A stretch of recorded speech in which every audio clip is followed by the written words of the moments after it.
아멘. 어, 네, 오늘 하루도 각자의 자리에서 너무 수고하고 또 이 자리에 오신 모든 분들을 진심으로 환영하고 또 너무 격려를 드리고 싶습니다. 오늘도 되게 더웠죠? 하나님의 사랑이 이 대한민국 서울 땅에 너무 뜨겁게 내리쬐고 있습니다. 개인적으로는 그 날씨가 더울 때 되게 좋아하는 게 하나 있는데 석양이 되게 예뻐요. 날씨가 되게 뜨거운 날은 석양이 너무 예뻐서 격려가 됩니다. 오늘도 저도 이렇게 바깥을 보니까 석양이 너무 예뻐서 격려가 됐는데 나중에 날씨가 뜨거운 날 저녁에 석양을 한번 꼭 보시기를 권고해드리고 싶습니다. 오늘은 제가 개인적으로 최근에 가장 많이 깨달았던 것 두 가지를 좀 나누고 싶습니다. 두 가지 포인트는 첫 번째 원데이 페이스고요. 두 번째는 원 패밀리입니다. 일부러 좀 여러분 눈이라도 좀 시원하시면 좋겠다 싶어가지고 시원한 사진을 찾다가 저게 로키 산맥에 있는 레이크 루이즈일 겁니다. 네, 되게 눈이라도 좀 시원하시길 바라고. 그래서 오늘 두 가지 포인트에 대해서 나누고자 합니다. 첫 번째 포인트는 우리말로 하면 하루치 믿음입니다. 어렸을 때 개인적으로 사실 지금도 그래요. 지금도 저의 가치관에 굉장히 많은 영향을 준 우화가 있는데 개미와 배짱입니다. 너무도 잘 아시는 스토리겠지만 햇볕이 쨍쨍 쬐는 이런 여름날이겠죠. 배짱이는 계속해서 기타 치고 놀고 있고 개미는 저 사진을 보면 열심히 일을 하고 있습니다. 가을이 돼도 배짱이는 계속해서 노래를 부르고 개미는 그럼 배짱이는 꾸짖죠. 너 겨울에 올 건데 빨리 일해라. 근데 배짱이는 무슨 소리야 이렇게 놀 거면 안 되는데 계속 놀죠. 그러다가 이제 추운 겨울이 찾아옵니다. 그러고 나서 배짱이는 먹을 것을 찾아 헤매죠. 그리고 개미는 배짱이한테 굉장히 자비롭지 못한 태도를 보이죠. 너 게으르게 놀았으니까 나 먹을 거 안 준다. 이런 얘기를 하면서 그런데 배짱이는 이제 그제서 후회를 하는 그런 얘기인데 요즘 버전으로는 배짱이는 아이돌이 돼서 굉장히 배부르게 잘 먹고 잘 살았고 개미는 열심히 일해서 돈을 모았지만 집값이 너무 많이 올라서 집 한 칸 마련하지 못했다. 이런 얘기로 바뀌었다고 합니다. 암튼 이 우화가 저의 가치관에 굉장히 큰 영향을 줬는데 이유는 즐기는 거는 좀 나중에 해야 되는 거, 뭔가 좀 챙겨놓고 해야 되는 거, 일단 일을 열심히 해서 뭔가를 많이 모아놔야 된다라는 가치관을 저에게 굉장히 깊게 심어주었습니다. 그래서 현재가 조금 고통스럽다고 하더라도 미래를 위해서 현재를 희생하는 게 좋은 거다. 이런 가치관을 저에게 심어주었고 개미처럼 사는 게 맞는 거다라는 생각을 갖게 만들었고 생각해보면 지금 개미처럼 살고 있는 것 같아요. 하나 더 보시면 혹시 이 저축은 국력이라는 이 사진 기억나시나요? 혹시 이 사진을 본 적이 있다, 아니면 저축은 국력이라는 말을 들은 적이 있다, 한번 손 들어보세요. 네. 보신 적 있으면서 저와 같은 세대를 엮이고 싶지 않으셔서 안 드신 분도 계신 것 같은데 저는 어렸을 때 이 얘기를 너무 많이 들었어요. 저축은 국력이라는 얘기를 정말 많이 들었고 그래서 저축하는 게 너무 좋은 거다라는 생각을 갖게 되었어요. 그래서 빨간 돼지 저금통이 저희 집에 있었고 지금도 있나요?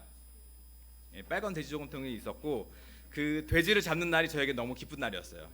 가득 찬 돼지 저금통에 배를 갈라 좀 징그러운데 배를 갈라서 이렇게 동전을 이렇게 쫙 펼쳐놓고 100원짜리 100원짜리대로 500원짜리 500원짜리 모으는 게 저한테는 굉장히 큰 기쁨이었습니다. 그래서 아무튼 어렸을 때부터 개미와 배짱이도 그렇고 초등학교 때 교육도 그렇고 뭔가 쌓아놓는 건 좋은 거라는 게 제 인상이 굉장히 깊게 박혀 있고요.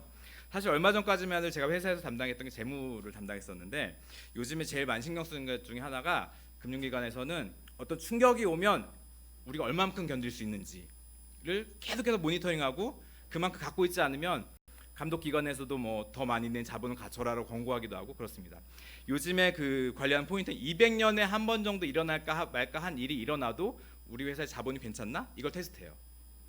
그러니까 항상 뭔가 이렇게 준비하는 게 저한테는 굉장히 익숙한 일입니다. 그래서 저희 머릿속에는 쌓아놓는 건 좋은 거라는 게 머릿속에 꽉 잡혀 있어요. 그런데 이 가치관을 가진 저에게 개인적으로 성경을 읽으면서 이건 좀 이상하다라는 생각 내지는 좀 받아들여지지 않는 성경 구절이 있었습니다. 어떤 자매는 뭐 잠언 31장에 뭐 유능한 자매에 대한 구절이 성경의 통째로 들어내면 좋다 뭐 좋겠다고 뭐 하던데 저에게는 이 구절이 좀 약간 이해가 안 되는 구절이었어요. 출애굽기 16장 4절부터 5절까지인데 같이 한번 읽어보겠습니다. 시작. 주님께서 모세에게 말씀하셨다. 너희가 먹을 것을 하늘에서 비처럼 내려줄 터이니 백성이 날마다 나가서 그날 먹을 만큼 거두어 드리게 하여라. 이렇게 하여 그들이 나의 지시를 따르는지 따르지 않는지 시험하여 보겠다. 매주 엿새 날에는 거두어 드린 것으로 먹거리를 준비하다 보면 날마다 거두던 것의 2배가 될 것이다. 아멘. 그 만나는 이스라엘 백성이 출애굽을 하면서 먹을 것이 없다고 불평하니까 하나님이 광야에서 그 하늘에서 막 내려주신 너무 놀라운 선물이었습니다. 근데 이 만나에는 규칙이 있었어요. 날마다 그날 먹은 만큼 쌓아놓으면 안 되는 게 만나의 규칙이었습니다. 그 엿새 날째에는 2배인데 그것도 먹거리 준비하다 보면 2배가 될 거라고 얘기하고 있어요. 그러니까 내가 2배를 의도적으로 거두는 게 아니라 준비하다 보면 2배가 될 거라고. 그러니까 만나 쌓아놓는 게 아니었어요. 그러니까 그 쌓아놓는 게 좋다는 가치를 가지고 있던 저에게 이 구절이 좀 약간은 받아들이기 힘들었습니다. 그 이스라엘 백성의 그 나중에 그 애티튜드가 저에게는 너무 와닿았어요. 더 쌓아놓고 싶다, 더 많이 갖고 싶고 남겨놓고 싶고 그렇고 싶다라는 생각을 갖고 있는 그 이스라엘 백성이 너무 이해가 됐어요. 근데 그 성경을 보면 하루치를 넘어서서 쌓아놨을 때 벌레가 생기고 상하고 뭐 이렇게 되는 거죠. 그래서 실제로 하나님이 그날 딱 먹을 만큼만 거두어 드리게 강제적으로 이스라엘 백성을 기들이셨어요. 근데 이제 생각해 보면 갑자기 아플 수도 있고 다음날 만나 대신에 비가 너무 많이 내릴 수도 있고 먹을 게 그럼 없을 수도 있는데 좀 쌓아놓으면 안 되나?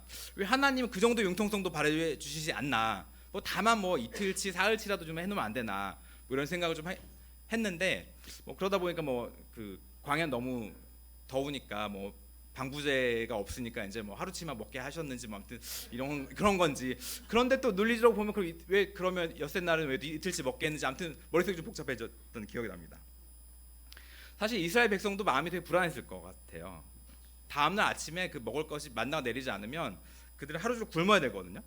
그러니까 자율의지로 내 의지를 가지고 내 먹을 것을 내가 챙길 수가 없어요. 그러니까 하나님한테 모든 걸 다 의지해야 되고 하나님 주시면 먹는 거고 하나님이 주셔야만 내 생계 유지가 되고 하루를 배불리 먹고 살 수 있는 거예요.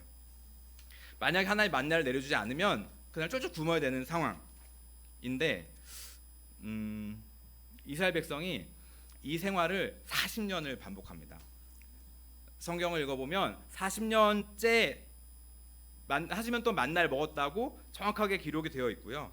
40년 동안 하나님에게 전적으로 그들의 생계를 유지하는 그 삶을 이스라엘 백성이 매일매일 반복했어요. 40년 동안 매일매일.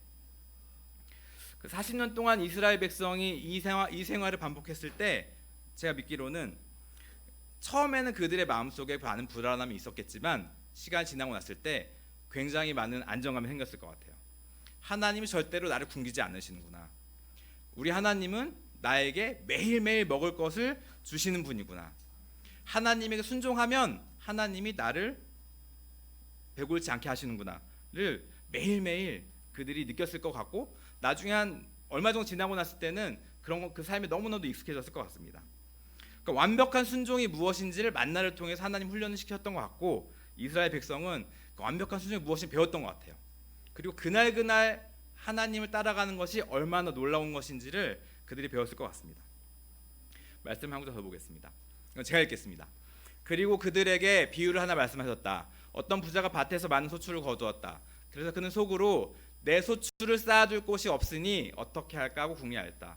그는 혼자 말하였다. 이렇게 해야겠다. 내 곡간을 헐고서 더 크게 짓고 내 곡식과 물건들을 다 거기에다가 쌓아두겠다. 그리고 내 영혼에게 말하겠다. 영혼아, 여러 해 동안 쓸 많은 물건을 쌓아두었으니 너는 마음 놓고 먹고 마시고 즐겨라.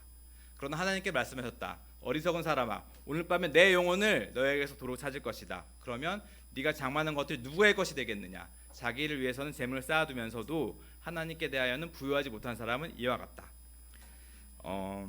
어떤 부자가 이 구절에 등장하는데요. 밭에서 많은 소출을 거두었대요. 그 얼마나 많은 소출을 거뒀냐면 쌓아둘 곳이 없을 만큼 많은 소출을 거뒀대요. 전 농사를 짓지 않기 때문에 이 구절에 대해서 그 소출을 쌓아놓는다는 게 어떤 느낌인지 모르겠지만 이런 상황이 생기면 되게 좋을 것 같아요.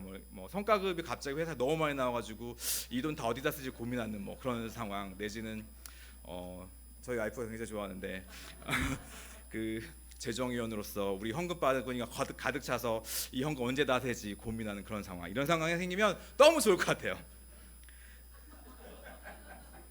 그리고 그 제 삶의 태도가 제가 가지고 있던 기존의 가치관이 딱 이거예요. 젊었을 때 고생해서 많은 거 쌓아놓고 연금도 충분히 만들어 놓고 그 나중에 일하지 않아도 현금이 날아오는 그런 구조를 만들어 놓고 나중에 노후를 즐기는 거, 이게 딱 제가 가지고 있던 제 삶의 태도였고, 이 구절을 읽으면서 저 그 부자의 그 마음이 너무 그 이해가 됐고, 저 부자처럼 되고 싶다는 마음이 솔직히 들었는데, 다음 구절 보면 어리석은 사람이라고 하나님이 꾸짖으십니다. 사실 그 쌓아놓는 게 좋은 거다라는 저의 가치관과 배치된 또 하나의 구절인데, 가만히 생각해 보면 이 구절이 너무 또 이해가 되는 게, 인간이 정말 아무것도 내일을 보장할 수 있는 게 아무것도 없어요. 이 성경에 나와 있는 구절처럼 나는 먹을 거 충분히 쌓아놓고 재물을 쌓아놓고 즐기고 싶은데, 인간의 가장 근본적인 제약인 이 삶에 대한, 이 목숨에 대한, 생명에 대한 것을 사람이 절대로 컨트롤할 수가 없습니다. 그 모든 계획과 가정이 나의 의지와 상관없이 어긋날 수 있는 거죠.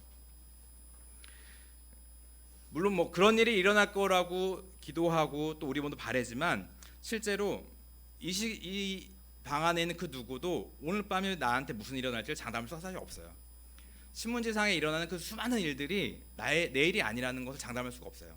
얼마 전에 뭐 헝가리에서 유람선에서 그 많은 분이 돌아가셨는데, 그런 일이 나한테 일어난 일이라고 장담할 수가 없습니다. 그분 또한 설마 거기에서, 바다도 아니고 거기서 그런 일을 당할 걸 생각할 수가 없었을 거예요.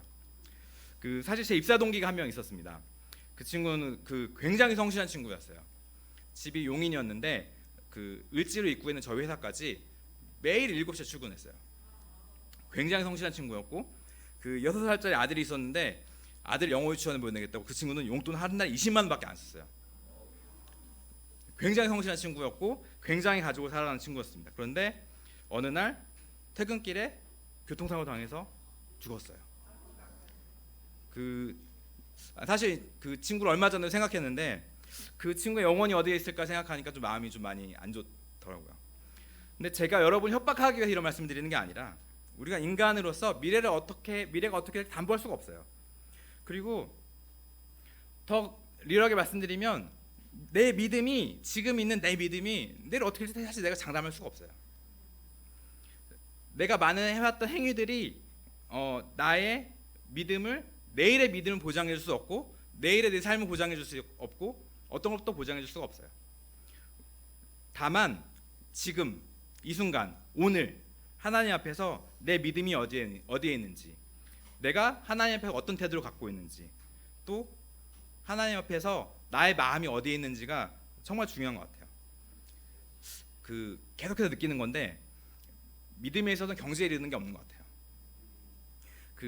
왜 그런 거죠? 어느 정도 경제에 오르면 아무것도 하지 않아도 저절로 굴러가는 그런 게 있잖아요. 그러니까 뭐 어떤 것들은 사실 그렇게 되는 것 같아요. 근데 믿음에 있어서는 그런 경제에 이르는 거는 절대 없는 것 같아요. 매일매일 꾸준히 내가 하나님 앞에 가기도 선택하고, 그만큼 갈 때 그것만큼만 갈 수 있는 것 같습니다. 말씀을 한 구절 더 읽겠습니다. 같이 읽어보겠습니다. 시작. 그러므로 내일 일을 걱정하지 말아라. 내일 걱정은 내일이 맡아서 할 것이다. 한날의 괴로움은 그날에 건 것으로 족하다. 우리가 할 수 있는 최선은 하루치, 하루 동안 나의 믿음이 하나님 앞에서 변하지 않기를,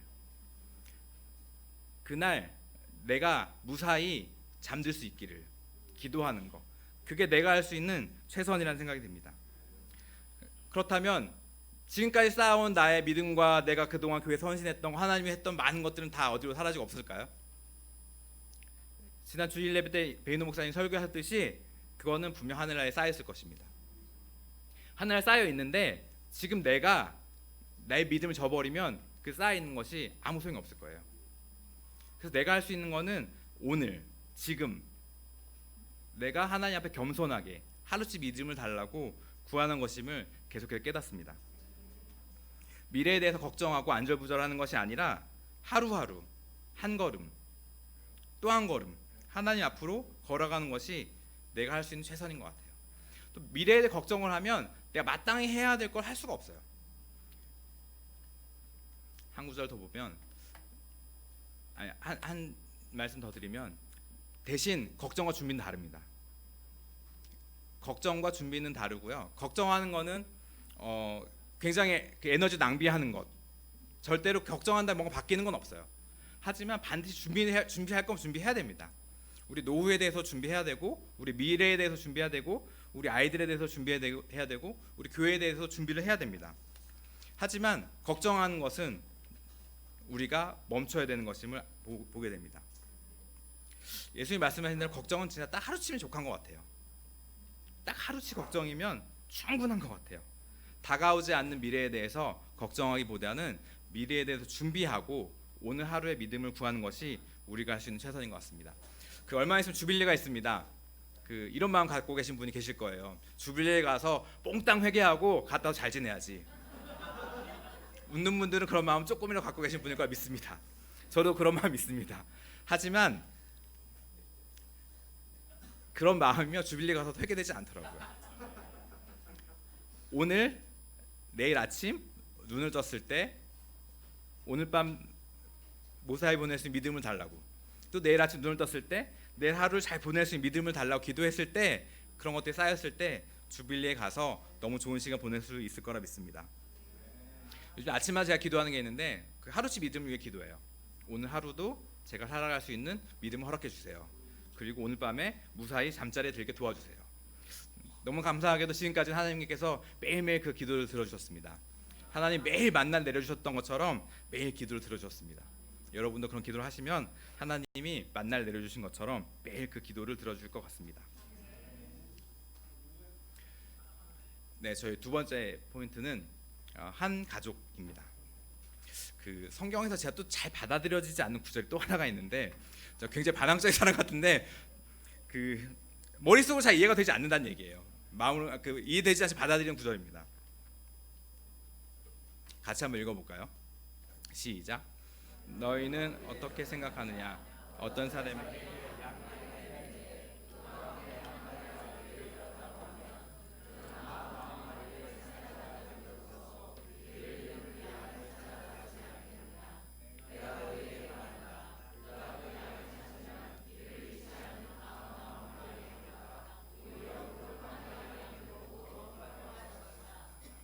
이 구절이 왜 이해가 안 되냐면요.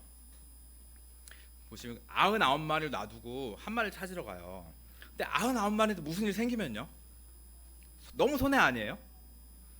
한 마리는 뭐 100마리 중에 한 마리니까 제낄 수 있는데 99, 내가 떠난 사이에 99마리한테 무슨 일 생기면 어떻게 해요? 내 전 재산이 날아가는 걸 수도 있잖아요.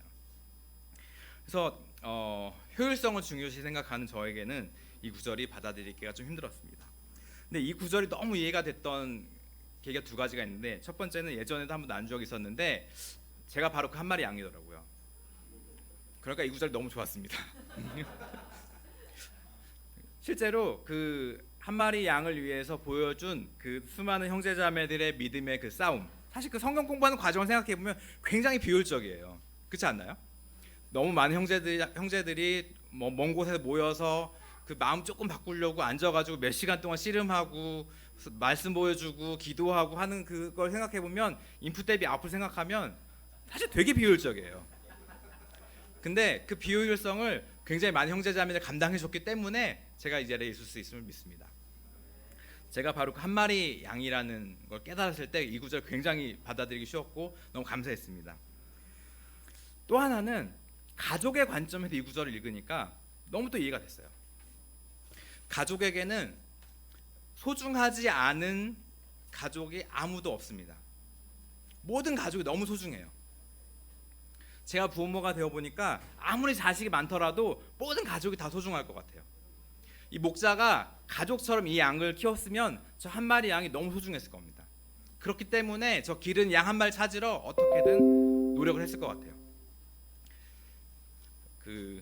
저희 집에서 메추리를 키운 적이 있습니다.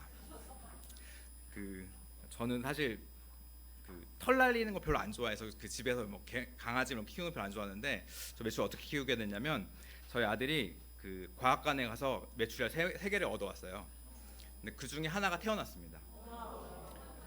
부화기에 넣고 부화시킬 때 굉장히 어렵습니다. 이게 9시간마다 이렇게 돌려줘야 되거든요. 6시간마다 돌려줘야 되거든요. 왜냐하면 모든 것이 골고루 데펴져야 되니까 이렇게 돌려줘야 돼요. 그래서 시간에 때마다 돌려주고 해서 메추리가 부화를 해서 태어났습니다. 그래서 한 3년 정도 키웠는데 저 메추리가 오늘 아팠어요. 그래서 병원에 데려가야 되는데 일반 병원에는 안 받아주고 특수 동물을 받아주는 동물병원이 있습니다. 네. 그래서 이제 제가 간 건 아니고 저희 아내가 갔는데 병원에 갔더니 와이프 얘기로 난리가 아니래요. 뭐 다리가 부러져서 의정부에서 응급차에 실려오는 토끼가 뭐 있고 뭐 아무튼 막 난리래요. 근데 저희 메추리가 수술을 했어야 되는데 수술비가 55만 원 나왔어요. 그리고 영양제를 사서 먹여야 된다는데 영양제가 9만 원이래요. 저는 10,000원짜리 영양제 먹는데 쟤는 9만 원짜리 먹는데요. 효율을 생각하면 메추리 하면 새로 사는 게 낫죠. 그렇지 않나요? 제가 아프든 말든 사실 50원은 아깝잖아요. 놔두는 게 낫죠. 사실 메추리는 개인적인 교감이 전혀 없어요. 그래서 고백하건대 사람들이 왜 머리가 안 좋은 사람 세대가리라고 하는지 제가 이해했어요. 메추리는 교감이 전혀 없어요. 내가 주인인지 알아보지 못해요. 유일하게 제가 지능이 있다고 깨닫는 거는 먹을 것을 꺼내는 때 바삭거리는 소리가 나거든요. 그 소리가 나면 좋아해요. 내 목소리를 들려주거나 뭐 이렇게 사람이 들어온다고 할 때 전혀 반응이 없습니다. 근데 교감이 없는 메추리도 3년 동안 키웠더니 가족 같더라고요. 그러니까 55만 지출하는 게 아깝지가 않았어요. 조금 속이 쓰리긴 했는데 나도 좀 비싼 비타민 먹고 싶다 생각을 했는데 아깝진 않았어요. 근데 우리가 교회가 하나님의 가족을 배웠어요. 그리고 성경에 그렇게 써 있어요. 그래서 우리 가족 호칭을 사용하잖아요. 형이라 그러고 누나라 그러고 이모라 그러고 삼촌이라 그러고, 저에게 수많은 형제자매들이 있고 수많은 형님이 있고 수많은 동생이 있습니다. 그리고 저희 찬혁이와 다인에게는 수많은 이모와 삼촌이 있어요. 누가 얘기하는 거 들으면 저 집 할머니 할아버지 대단하다고 생각하실 거예요. 수많은 이모 수많은 삼촌이 있어요. 아무리 정말 아무런 교감도 없던 메추리도 가족 같은데, 우리 가족, 하나님이 허락하신 가족에 대해서 내 마음과 태도가 어떤지를 좀 돌아보게 됩니다. 말씀을 연구해 보겠습니다. 고린도전서 12장 26절부터 27절까지 제가 읽겠습니다. 한 지체가 고통을 당하면 모든 지체가 함께 고통을 당합니다. 한 지체가 영광을 받으면 모든 지체가 함께 기뻐합니다. 여러분은 그리스도의 몸이요 따로따로는 지체들입니다. 그러니까 성경에서 얘기하기를 우리 지체래요. 우리 모두가 지체래요. 그러니까 여기에는 한 명 한 명이 다 지체래요. 가족이라고 얘기하고 있고요. 그러면서 얘기하기를 한 지체가 고통을 당하면 모든 지체가 함께 고통을 당한대요. 사실 이미 우리 교회가 굉장한 유니티를 이뤘습니다. 굉장히 유니티를 이루었고 서로에 대한 사랑이 굉장히 뜨겁습니다. 사실 어디에서도 볼 수 없는 우리 형제자매들의 관계이고 너무 내놓고 자랑하고 싶은 관계입니다. 하지만 조금 더 생각해 보면 우리가 조금 더 가족으로서 한 명 한 명에 대해서 조금 더 관심 갖고 사랑할 수 있지 않을까 반성하게 되고 개인적으로 회개하게 됩니다. 특히 하나님의 가족의 구성원으로서 우리가 갖고 있는 것을 조금 더 우리 가족을 위해 내어놓을 수 있지 않나? 라는 생각이 들어요. 이 성벽을 보면 큰 돌도 있고 작은 돌도 있고 저기 보면 모래도 있고 뭐 많은 것들이 다 있습니다. 느헤미야의 구절을 읽다 보면 성벽을 재건하는 과정이 나옵니다.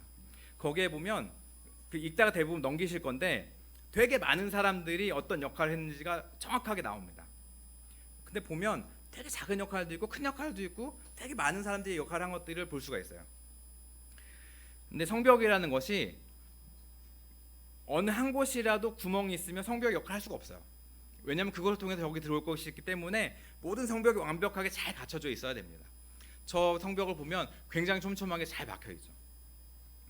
근데 그 왜 느헤미야의 그 구절에 그렇게 많은 사람들의 이름을 그렇게 자세히 적었을까 생각해 보면 정말로 그 사람들의 역할이 너무도 소중했기 때문이라는 생각이 듭니다. 하나님이 그 사람들 한 명 한 명의 역할이 너무나 소중했기 때문에 그 수많은 지면을 할애해서 그 수많은 사람들의 이름을 다 나열하지 않았을까라는 생각이 듭니다. 우리 교회가 개인적으로 저의 믿음은 한 단계 더 성장하고 한 단계 더 하나님 앞에 다가가기 위해서는 저 성벽처럼 더 촘촘해져야 된다고 믿습니다. 우리 모두가 이 성벽의 구성원이잖아요. 우리 모두 가족이잖아요. 그러면 사실 누군가는 더 큰 역할을 해야 될 수 있습니다. 저 성벽을 보면 더 큼지막한 돌도 있어요. 누군가 좀 더 큰 역할을 해야 될 수도 있어요. 하지만 누군가는 그 모래알의 역할도 해야 돼요. 그리고 그 모래알이 또 중요할 수도 있습니다. 모래가 없으면 저 큰 돌도 필요가 없어요. 성벽이 무너질 거니까요. 그래서 우리 모두가 역할을 해야 되고 우리 모두가 소중합니다. 그러기 위해서 우리 모두가 조금은 더 가족을 위해서 내어놓고자 하는 마음을 가지면 좋겠다는 생각이 요즘 굉장히 많이 들고 있습니다. 그런 상상을 좀 해봐요. 그러니까 교회에 올 때 모든 사람들이 가서 내가 뭘 받을까를 고민하고 오면 그 교회가 어떨까? 또 반대로 이런 생각을 해봐요. 모든 사람이 내가 가진 건 정말 너무 아무것도 없지만 내가 가진 건 조금이라도 내놓으려고 교회에 오면 그곳이 어떨까? 분명 그 차이는 굉장히 분명하게 날 거라 생각합니다. 내가 가진 것이 무엇이든 그걸 조금이라도 내놓겠다는 마음을 가질 때 하나님은 그걸 놀랍게 사용해 주실 것이고 그것이 궁극적으로는 나에게도 큰 도움이 될 거라 믿습니다. 한 구절 더 보겠습니다. 제가 읽겠습니다. 여기에 보리빵 5개와 물고기 2마리를 가지고 있는 한 아이가 있습니다. 그러나 이렇게 많은 사람에게 그것이 무슨 소용이 있겠습니까? 오병이어의 기적이 일어나는 구절입니다. 이날 많은 사람들이 기뻤겠지만 저 아이는 슬펐을 수 있어요. 그렇지 않나요? 자기 거 가지고 다른 사람 다 나눠 먹었으니까 그 아이는 자기 갖고 있는 다 뺏긴 거예요. 저 아이에게 전날은 제일 슬픈 날이었을 수 있어요. 근데 슬픈 얼굴로 돌아갔을 것 같지는 않습니다. 저 아이가. 분명한 거는 누군가가 무엇이라도 내놓겠다는 결정을 하고 내어놓을 때 하나님이 그걸 가지고 너무 놀랍게 쓰십니다. 하지만 누군가 내놔야 된다는 거죠. 누군가 희생해야 되고 누군가 내놔야 돼요. 근데 그게 왜 하필 나가 아니라 모든 사람이 나니까 우리 가족이니까 내어놓겠다는 마음을 가지시면 좋겠습니다. 그렇게 할 때 하나님이 오병이어의 기적을 우리 교회에서도 보여주실 거라 믿습니다. 조금은 더 많은 사람이 격려를 좀 주려고 노력하시면 좋겠고요. 조금은 더 넉넉해지면 좋겠고요. 조금은 더 가족이니까 우리 옆에 있는 사람들에게 감사를 표현할 수 있으면 좋겠습니다. 그리고 우리 주변에 고통을 당하고 있는 지체가 있을 수 있습니다. 믿음에서 떠나려고 준비하고 있는 형제자매들이 있을 수도 있고 몸이 아픈 형제자매들이 있을 수도 있고 그들을 기도하고 그들의 아픔을 돌봐주기 위해서 우리가 조금은 더 노력을 하면 좋겠습니다. 주빌리가 곧 다가오잖아요. 제가 믿기로 굉장히 많은 분들이 최선을 다해서 준비하고 있는 걸 믿습니다. 근데 주빌리가 가면 솔직히 저도 가면 어떨 땐 좀 불편해요. 많은 사람들이 모이는 곳에 가면 좀 불편해요. 그리고 이렇게 준비했으면 좋았을 텐데 이것 좀 더 해줬으면 좋았을 텐데 라는 생각이 들 때가 분명히 있어요. 근데 그때 그런 대접을 받으려는 마음보다는 가족이 모인 곳이니까 내가 그 필요를 채우기 조금 더 노력한다면 조금 더 양보하고 조금은 더 나보다 필요가 많은 사람이 돌봐줄 수 있다면 얼마나 좋을까라는 생각이 듭니다. 특히 이제 많은 곳에서 형제자매들이 모일 거잖아요. 몽골에서도 오고 굉장히 많은 희생과 대가를 치러서 오는 많은 분들이 있을 건데 그들에게 먼저 다가가서 환하게 인사도 하고 뭐 조그만 선물도 주고 밥이라도 한번 사주고 할 수 있으면 너무 좋을 것 같아요. 내가 갖고 있는 물고기 2마리와 보리빵 5개를 내어놓을 때 하나님은 뻥 튀겨주셔서 너무 놀라운 선물을 주실 거라 믿습니다. 마가복음 9절 너무 잘 아실 거라 믿습니다. 이 구절을 보면 되게 불가능해 보이는 상황인 거잖아요. 너무 많은 사람들이 둘러싸고 있기 때문에 도저히 내 아픈 친구를 데리고 예수님에게 데려갈 수가 없는 상황이잖아요. 근데 저 친구들이 너무 간절한 마음을 가졌을 때 방법을 찾아냈고 그걸 통해서 하나님은 놀라운 기적을 베풀어 주십니다. 가족은 저런 게 아닌가 싶습니다. 불가능해 보이는 상황 속에서 내가 어떻게 하면 방법을 찾을까를 고민하고 그 방법을 찾아서 뭔가 했을 때 하나님 당신의 가족이니까 그 가족들에게 너무 놀라운 기적을 베풀어 주실 거고 정말 우리가 보지 못했던 것을 볼 수 있게 해주실 것입니다. 제 개인적 에피소드를 하나 좀 더 나누겠습니다. 그 작년 가을에 혹시 일본에 그 되게 큰 태풍 왔던 거 기억나시나요? 그 공항 가는 길이 막 무너지고 난리가 난 적이 있었는데 그 다음에 사실 제가 그 여행을 갔었습니다. 그때는 이제 뭐 일본과의 관계가 이렇게 나쁘진 않았을 때였는데 근데 그때 갔을 때 어떤 일이 있었냐면 태풍이 온다는 예보를 들었어요. 근데 날씨가 굉장히 좋았어요. 굉장히 좋지 않고 괜찮았어요. 그래서 그 일본의 그 오사카에 갔었는데 오사카 근교에 있는 곳으로 여행을 갔는데 저희 아내가 어디선가 이렇게 주워들은 거예요. 여보 지하철 끊긴대 그러는 거예요. 그래서 무슨 소리냐고 뭐 지하철 왜 끊기냐고 그래서 보니까 태풍이 그때 너무 심하게 왔었기 때문에 속된 말로 그 일본 사람 좀 쫄은 거예요. 그래서 또 다시 큰 피해가 올까봐 대중교통까지 다 닫는 거죠. 그래서 그 얘기를 듣자마자 최선을 다해서 이제 그 숙소로 돌아오게 노력을 했는데 지하철이 끊겼어요. 그러니까 저는 사실 뭐 우리나라만 파주 정도 놀러 갔는데 화정 정도에서 지하철이 끊겼어요. 알아보니까 버스도 없어요. 유일한 교통수단이 택시예요. 근데 일본에서도 지하철이 끊기는 거는 굉장히 그 노멀한 일이 아니기 때문에 그 지하철역에 택시를 기다리는 줄이 엄청나게 길었어요. 제가 또 계산을 해봤죠. 우리 차례면 얼마나 기다려야 될까 계산해 보니까 한 7시간 정도 기다려야겠더라고요. 근데 좀 고민이 됐습니다. 7시간 기다릴 거냐. 근데 숙소를 보니까 한 10km 정도 떨어져 있더라고요. 그래서 잘 걸어가면 한 2시간이면 걸어가겠다 생각이 들어서 또 저희 아내 용감하잖아요. 그래서 여보 어떻게 할까 그랬더니 가자 그냥 가다가 뭐 배고프면 뭐 맛있는 거 먹고 가면 되지 뭐. 그래서 이제 걸어가기 시작했어요. 근데 걸어가기 얼마 되지 않은 비가 내리기 시작했습니다. 바람이 세지기 시작했고 그래서 그러면 이제 그 근처에 어떻게 호텔에 다른 데 들어갈 거 알아봤더니 시골이니까 호텔도 없어요. 오는 택시도 없어요. 먹을 거라도 먹어야겠다 생각했는데 가게도 다 문 닫았어요. 태풍이 오니까. 그래서 그 제 머릿속에는 굉장히 많은 그 장면들이 이제 스치고 그 뉴스에서 봤던 굉장히 많은 장면들이 스치고 지나갔습니다. 막 나무가 뽑히고 막 비바람이 날아가고 막 사람이 휘청거리고 막 이 장면들이 막 스치고 지나가기 시작했어요. 막 등에 식은땀이 흐르기 시작했어요. 그러면 어떻게 해야 되지? 이렇게 비가 오면 어떻게 해야 되지? 막 고민을 하다가 마침 그 정차에 있는 차량을 발견했습니다. 그래서 정센 차에 가서 나 한국에서 온 사람인데 차를 좀 태워달라 얘기를 했더니 못 알아들어요. 영어를 못 하더라고요.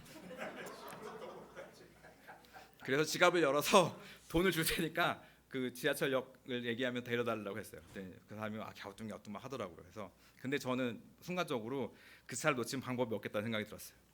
그냥 그 차를 무조건 탔어요. 타면서 나에겐 베이비가 있다. 제 딸이 있었거든요. 태워달라고 부탁을 했는데 그 사람이 갸우뚱갸우뚱 하더니 잘 안 알아줄 수는 없지만 너무 네가 있는 곳 너무 먼데 내가 택시 타는 데까지 데려다 줄게 이런 말을 하는 것 같았어요. 그래서 저를 그 택시 타는 거 데려다 줬고 그리고 거기서 한 30분 정도 기다린 후에 택시를 타고 집에 왔습니다. 지금 생각해 보면 굉장히 무모했던 것 같아요. 그 사람이 어떤 사람인 줄 알고 제 지갑에 있는 돈을 보고 저를 이상한 데 데려가서 제 돈을 뺏을 수도 있잖아요. 저 이상한 데 데리고 갈 수도 있잖아요. 그리고 그 사람도 제가 누군지 알고 저를 태워줘요. 굉장히 무모했던 것 같아요. 근데 제 머릿속에는 우리 가족을 어떻게든 이곳에서 벗어나서 안전한 곳에 데리고 가야겠다는 생각밖에 없었어요. 그러니까 그렇게 무식하지만 용감했던 일을 할 수 있었던 것 같아요. 그때 이제 그 택시를 탁 타고 나니까 긴장이 확 풀리면서 굉장히 많은 생각들이 머릿속에 스치고 지나갔는데 첫 번째 들어도 생각은 정말 감사하다. 무사해서 감사하다. 두 번째 들어도 생각, 이런 가족이 있어서 너무 감사하다. 가족도 불평 한마디도 안 했거든요. 왜 나를 이런 곳에 데리고 왔냐는 불평 한마디도 안 했거든요.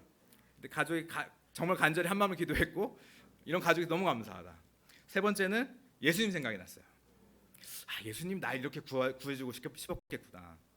예수님이 이 비바람을 맞고 있는 나를 이렇게 구해주고 싶었겠구나 라는 사실 생각이 들어서 혼자 눈물을 막 이렇게 훔치면서 호텔에 무사히 들어갔던 기억이 있습니다.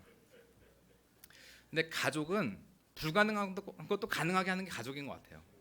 그래서 만약에 제가 그냥 혼자 갔거나 아니면 여행 갔으면 그러지 못했을 것 같아요. 가족이 있으니까 그런 용기도 내고 뭐라도 하겠다고 생각했던 것 같아요.